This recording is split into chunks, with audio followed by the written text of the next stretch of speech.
êtes face à une victime consciente, présentant un traumatisme de l'épaule et dont la position du coude, éloignée du reste du corps, impose une immobilisation grâce à la technique dite de l'attelle en N. Le secouriste 1 se place à côté de la victime pour effectuer un maintien du membre traumatisé. Le secouriste 2 doit se munir d'une attelle à dépression de membre inférieur ou à défaut, d'un matelas immobilisateur à dépression enfant. Il doit répartir les billes uniformément avant de faire partiellement le vide afin de donner à l'attelle une forme de N.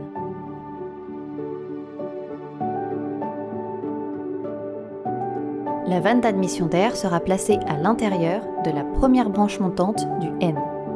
Une écharpe roulée doit enfin être placée dans le premier angle du N. Le secouriste 2 doit introduire l'attelle sous le membre blessé.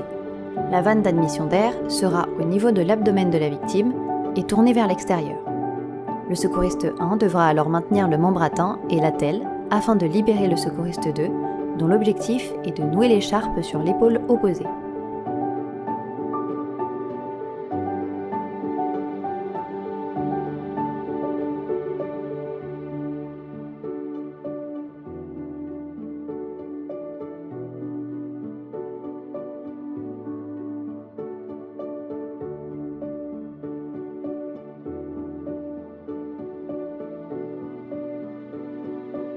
Il plaque l'attelle et termine le modelage pour maintenir le membre traumatisé.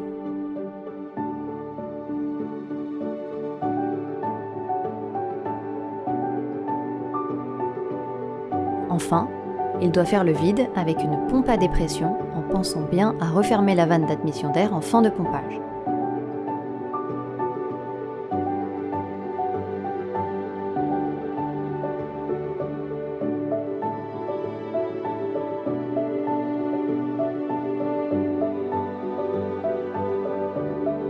Une fois l'immobilisation terminée, vous devrez veiller à ce que le membre blessé soit immobilisé, que l'attelle soit solidement fixée, la douleur devra être diminuée, la sensibilité, la motricité, le TRC et le pouls en aval devront être conservés sur le membre atteint.